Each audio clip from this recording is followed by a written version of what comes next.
Hello everyone, welcome back to paramedical study point. I am Pooja Meena और आज मैं आप लोगों को समझाने वाली हूँ। हम स्टडी कर रहे थे जनरल फिजियोलॉजी के बारे में। ठीक है, जनरल फिजियोलॉजी के अंदर सबसे पहले मैंने आप लोगों को सेल्स के बारे में समझाया। ठीक है, सेल क्या होता है, टिश्यू क्या होता है, ऑर्गन्स क्या होता है, ऑर्गन सिस्टम क्या होता है। उसके अंदर फर्स्ट हम लोग सेल के बारे में सीखा हमने कि ठीक है सेल स्ट्रक्चर क्या होता है, ठीक है सेल कॉम्पोजिशन क्या होता है। उसके अलावा सेल कॉम्पोजिशन के बाद में मैंने आप लोगों को न्यूक्लियस के बारे में बताया। ठीक है, इसे कैसे हम स्टडी करें तो न्यूक्लियस के बारे में बताया, न्यूक्लियस में क्या क्या प्रेजेंट होता है न्यूक्लियस के अंदर। क्योंकि आप लोगों को पता है कि सेल दो चीज़ों से मिलकर बना हुआ होता है। ठीक है, न्यूक्लियस और साइटोप्लाज्म से मिलकर बना होता है। न्यूक्लियस के बारे में मैंने एंटायर वीडियो बना दिया, वो देख सकते हो। मैं यहाँ पे डिस्क्रिप्शन या आई बटन मेंशन कर दूंगी। अब आज हम बात करने वाले साइटोप्लाज्म के बारे में। तो स्टार्टिंग में के फर्स्ट लेक्चर में मैंने आप लोगों को बताया था साइटोप्लाज्म के अंदर जो स्पेस होता है, वैकेंट स्पेस होता है, वो पूरा फ्लूइड भरा होता है। फ्लूइड के अलावा यहाँ पे बहुत सारे ऑर्गेनल्स प्रेजेंट होते हैं। वो सारे ऑर्गेनल्स ये होते हैं और इनकी हम डिटेल स्टडी करेंगे एक एक की। ठीक है, तो ये बेसिक चीज़ मैंने आपको बता दी कि इस जो लेक्चर में हम क्या पढ़ने वाले हैं। ठीक है, अब बात करते हैं the cytoplasm contain a fluid portion of a fluid in which organelles are present. The fluid portion is called the cytosol. Fluid portion यहाँ पे खाली होता है, उसको साइटोसोल बोला जाता है। और बहुत सारे में ऑर्गेनल्स प्रेजेंट होते हैं। ठीक है, अब वो कौन कौन से होने वाले हैं। अब पहले बात करेंगे इसमें कौन कौन सा fluid present. It contain dissolve proteins होती हैं, डिजोल्व प्रोटीन्स प्रेजेंट होता है। इसके फ्लूइड के अंदर ग्लूकोज होता है, इलेक्ट्रोलाइट्स प्रेजेंट होती है। Cytoplasm contain the following cellular organelles होती हैं। फर्स्ट सबसे इंपॉर्टेंट होता है माइटोकॉन्ड्रिया होता है, एंडोप्लाज्मिक रेटिकुलम होता है, राइबोजाइम्स होती है, गोल्जी बॉडीज होती है, लाइसोजाइम्स होता है, सेंट्रियल्स होता है और साइटोस्केलेटन्स होती है। ये सारी चीज़ें इसी के अंदर आती है। तो वन बाय वन एक को हम समझेंगे। और आज इस वीडियो के अंदर हम लोग समझने वाले मेजर जो हमारा रहेगा वो माइटोकॉन्ड्रिया के बारे में डिटेल में हम समझेंगे इस वीडियो के अंदर। और बाकी भी अगर कवर होता है तो वो भी हम देखेंगे, बट मेन जो हमारा फोकस रहेगा वो इसी को लेकर रहेगा, माइटोकॉन्ड्रिया को लेकर ही हमारा फोकस रहेगा। ठीक है, अब आप लोगों को सबसे इंपॉर्टेंट पहली लाइन पढ़ते हैं। आप लोगों को पता होगा माइटोकॉन्ड्रिया के बारे में कि माइटोकॉन्ड्रिया क्या होता है। Mitochondria power house of the cell. Mitochondria is called the power house of the cell. Mitochondria को पावर हाउस बोला जाता है सेल का। क्यों बोला जाता है? क्योंकि सारी एनर्जी इसी के पास होती है। मैक्सिमम 70%, 80% जो एनर्जी जहाँ से भी प्रोवाइड करने का काम होता है ना, किसी भी टिश्यू को, किसी भी ऑर्गन को या फिर किसी भी सेल को ज़रूरत होती है, तो वो माइटोकॉन्ड्रिया काम करता है। एक सेल के अंदर का एनर्जी प्रोवाइड का काम होता है ना, वो सारा का सारा मैक्सिमम माइटोकॉन्ड्रिया का होता है, 70 से 80%। ठीक है, it is present in the cytoplasm में प्रेजेंट होता है। ये छोटे क्वेश्चन कई बार पूछ लेते हैं एमसीक्यू में कि माइटोकॉन्ड्रिया कहाँ प्रेजेंट होता है। न्यूक्लियस में प्रेजेंट होता है, साइटोप्लाज्म में प्रेजेंट होता है, साइटोप्लाज्म में प्रेजेंट होता है। ठीक है, it is a sledge shaped structure made up of outer membrane and inner membrane. इसकी दो मेम्ब्रेन होती है। डायग्राम में मैं अभी आपको समझाऊंगी कि दो मेम्ब्रेन होती हैं इसकी। The inner membrane is folded to form a sleeves called the सिस्टेन। इनर मेम्ब्रेन होती है कुछ इस तरह की फोल्डिंग्स बना लेती हैं। ठीक है, इस तरीके से कुछ फोल्डिंग्स बना लेती है इनर मेम्ब्रेन को, सिस्टे बोलते हैं।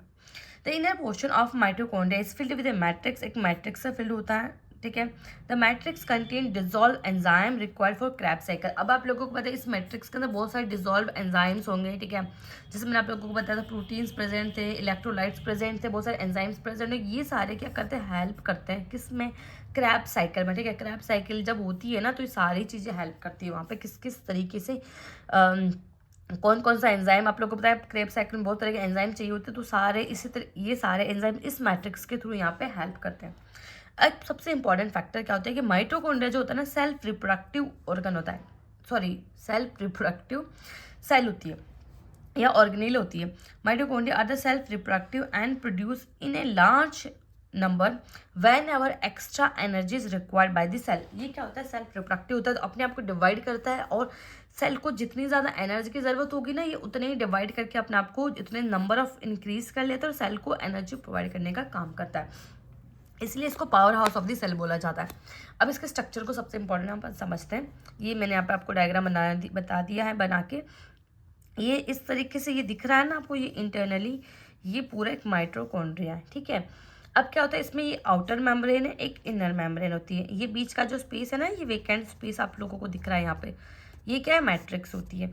एंड जो फोल्ड जो हो रखी है ना इनर मेम्ब्रेन, इस तरीके से जो फोल्ड हो रही है इनर मेम्ब्रेन, उसको सिस्टेनाई बोलते हैं। अब इस माइटोकॉन्ड्रिया के अंदर क्या होता है, एटीपी की फॉर्मेशन होती है। एटीपी क्या होती है आप लोगों को पता है, ये एक तरीके से करेंसी होती है, सेल्स की जो करेंसी के नाम से भी कह सकते हो। तो एटीपी की फॉर्मेशन इसी माइटोकॉन्ड्रिया में एटीपी की फॉर्मेशन होगी। और कैसे होगी वो देखते हैं अपन फटाफट से कि क्या क्या फंक्शन है, किस तरीके से इसकी फॉर्मेशन होने वाली है। तो बात करेंगे हम सबसे पहले यहाँ पे कि फंक्शन ऑफ माइटोकॉन्ड्रिया में, और वो जो एटीपी की फॉर्मेशन है ना वो इसी के अंदर दिखाऊंगी मैं आपको कि कैसे एटीपी की फॉर्मेशन होती है।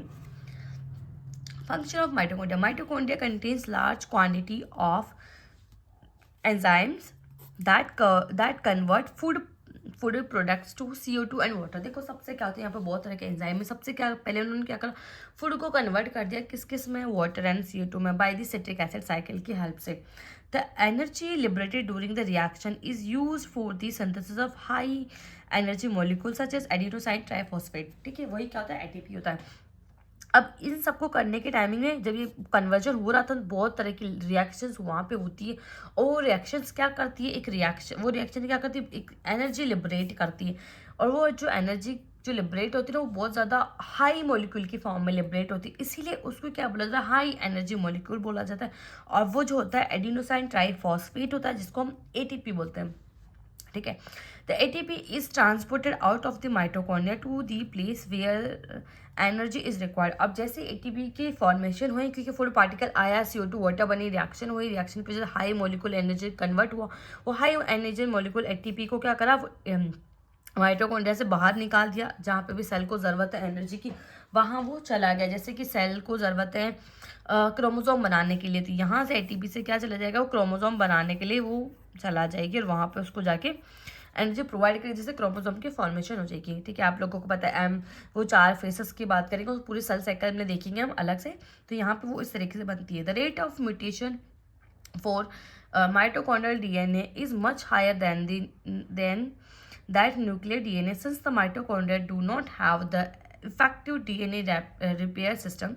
Therefore, large number of the rare DNA diseases occur. That means simple सी बात है, मैं क्या कहना चाहता है, ये कहना चाहता है कि आप लोगों ने सुना होगा कि जो DNA की म्यूटेशन, DNA में जो म्यूटेशन होता है, ठीक है, DNA में जो भी म्यूटेशन होते हैं उसकी वजह से बहुत सारी डिजीज हो जाती है ना।